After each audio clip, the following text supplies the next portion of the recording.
Cheque bounce law ये छोटा सा कानून है। कानून में प्रिजम्पशन दिया है, बहुत लोग इसको समझ नहीं पाते, इसलिए कन्विक्शन होता है। नॉर्मल क्रिमिनल केस में accused is presumed to be innocent till he is proved guilty, पर इसमें चेक लॉ में सिविल केस को क्रिमिनल प्रोसीजर दे दिया है और चेक आपने का बाउंस हुआ है, इसलिए उसको सज़ा और डबल फाइन का प्रावधान दिया है। और उसमें आपने एक बार डॉक्यूमेंट प्रूव कर दिए तो फिर कंप्लेनेंट को कुछ भी प्रूव करने का ज़रूरत नहीं रहता है।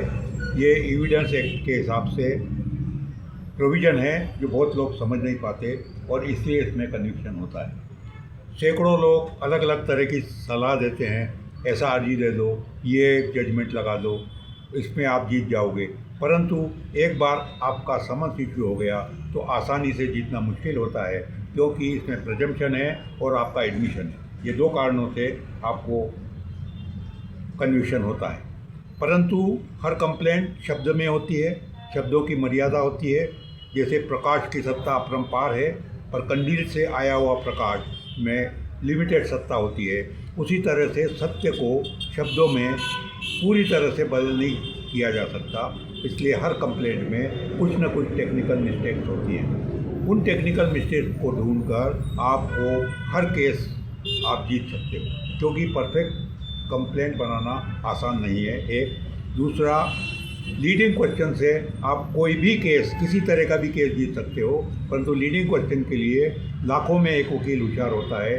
उसको समझ चाहिए, होशियारी चाहिए, कानून का पूरा ज्ञान चाहिए और सवालों का स्पीड चाहिए कि सामने वाले को सोचने का टाइम नहीं मिले। और आपका लीडिंग क्वेश्चन में बहुत सारे लोग डायरेक्ट क्वेश्चन घुसेड़ देते हैं और उसकी वजह से वो लीडिंग क्वेश्चन की थ्योरी ख़त्म हो जाती है। ये सारी बातें यदि समझ ली तो लीडिंग क्वेश्चन से भी आप कोई भी केस जीत सकते हो। हम चेक बाउंस के कंप्लेंट में पूरे एक्शनेबल स्टेप्स आपको समझाते हैं कि किस तरह से आपको कोर्ट में केस लड़ना है और किस तरह से आप जीत सकते हो। क्योंकि आपने जिस समय चेक दिया था उस समय की इकोनॉमिक पोजीशन अलग थी, आज की इकोनॉमिक पोजीशन अलग हो गई है, इसलिए चेक बाउंस के प्रॉब्लम्स आते हैं, चेक बाउंस की तकलीफ होती है।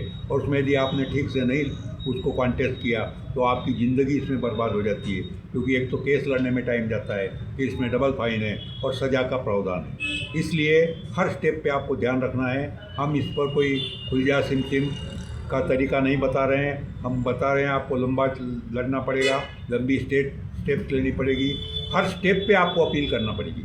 आप क्या करते हो, पूरा केस ख़त्म हो जाता है जब अपील में जाते हो, तो फिर अपील की लिमिटेड स्कोप होता है और आपको डिपॉजिट भी देना पड़ता है। आपको इंटरमीडिएट स्टेप में कंप्लेंट में गलतियां निकाल करके और उसमें यदि ट्रायल कोर्ट में आपका नहीं सुना तो आप अपील में जा सकते हैं। इवन छोटी सी बात जैसे जुरिडिक्शन है, उसमें आप सिविल डिवीज़न कोर्ट में जा सकते हो, हाई कोर्ट में जा सकते हो, इवन सुप्रीम कोर्ट में जा सकते हो और आप केस अपना जीत सकते हो।